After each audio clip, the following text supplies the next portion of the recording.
안녕하세요. 꿀팁 통신입니다. 이번 시간엔 여러분이 꼭 알고 계셔야 할 내용을 다뤄볼 텐데요. 최근 이슈가 되고 있는 인터넷 서비스 사업자 ISP와 컨텐츠 사업자 CP 간 망사용료에 대해 알아보고 우리 사용자들에게는 어떤 영향이 있는지 생각해 볼게요. 복잡한 거 빼고 간단히 설명드릴게요. 망중립성이라는 인터넷 세계의 기본 원칙이 있습니다.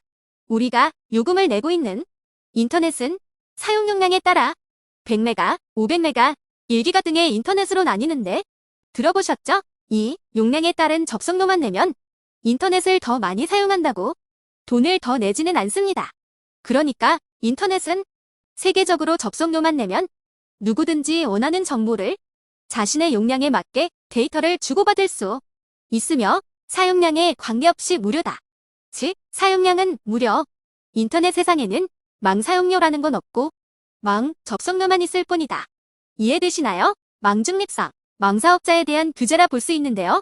망사업자는 아무나 할 수 없고 특히 우리나라는 국책으로 정부의 지원을 받고 있으며 정부의 허가가 없으면 통신서비스 사업을 할 수 없습니다.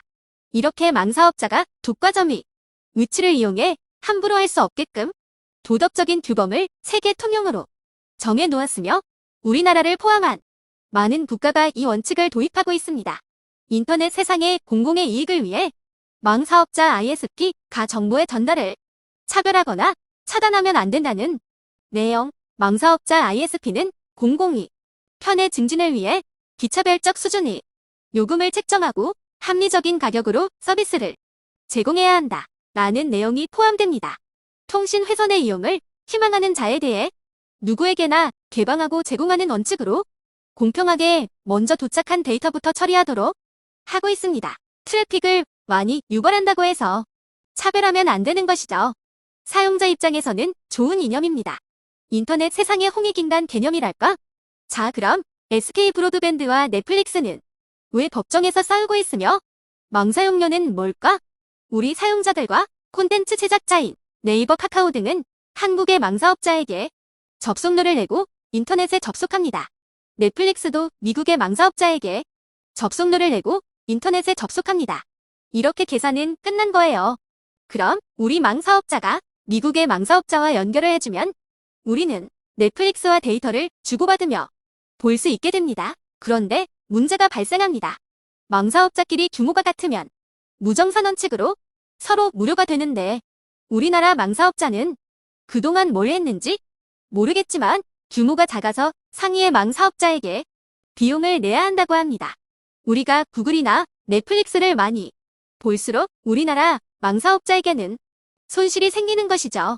이것을 알고 있는 구글이나 넷플릭스는 캐시 서버 등 우회적인 방법으로 우리나라의 망사용자의 비용을 줄이고자 노력합니다. 그런데도 SK 브로드밴드가 넷플릭스 너네 때문에 대량의 트래픽이 유발되어 망관리에 비용이 드니 사용료를 내거나 우리나라에서 접속료를 내라고 하는 것입니다. 어찌 보면 합리적인 것 같고 애국인 듯 보입니다. 하지만 우리 사용자는 용량에 맞는 접속료를 내고 있고 그 용량 관리를 못하고 있는 것은 우리나라의 망사업자의 책임이죠. 해외 투자나 망증설에 투자해 망사업자의 등급을 올리지 않고 우물안 개구리처럼 상품권이나 뿌리며 나라 내에서만 싸우고 있었으니 세계적으로 다른 망사업자와 무정산이 가능한 T1 등급의 통신사가 우리나라에는 없게 됩니다. 그리고 또 하나의 문제. 우리나라 망사업자끼리 데이터를 주고받는 것이 무료였던 것을 2016년 상호접속봇이라는 제도로 데이터를 보내는 쪽에서 비용을 부담하는 인터넷 종량제를 만들어버립니다. 이렇게 되니 망사업자는 트래픽을 많이 생기게 하는 인기 있는 콘텐츠 제작사의 유치를 거리게 되는 말도 안 되는 일이 생깁니다. 망사업자 ISP인 자신들이 책임져야 하는 망의 품질과 이를 유지하는 데에 필요한 비용을 콘텐츠 제작사 CP에 전가해버린 것이죠. 망이용료에 대한 부담 때문에 중소 콘텐츠 제작사들과 벤처기업들은 뿌리를 내리지 못하게 싹을 잘라버리는 훌륭한 제도를 만듭니다. 우리나라에서 많은 망이용 비용을 들이며 국적이 핸디캡인 나라에서 사업을 유지하고 있는 네이버, 카카오, 아프리카 등은 정말 훌륭한 회사라는 생각이 듭니다. 국회에서 만들려고 하는 망사용료법안 만들면 미국과 다른 나라들은 가만히 있을까요?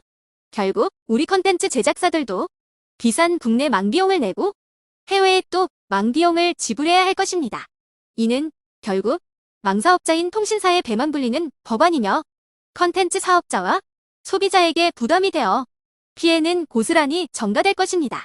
망사업자 ISP와 컨텐츠 사업자 CP가 싸우게 되면 어느 한쪽은 비용이 증가하게 될 것이고 이를 핑계로 결국 소비자들이 비용을 더 내야 할 수 있습니다. 여러분들에게 비용을 부담시키기 위해서 명분을 얻기 위한 일종의 퍼포먼스일 수도 있습니다.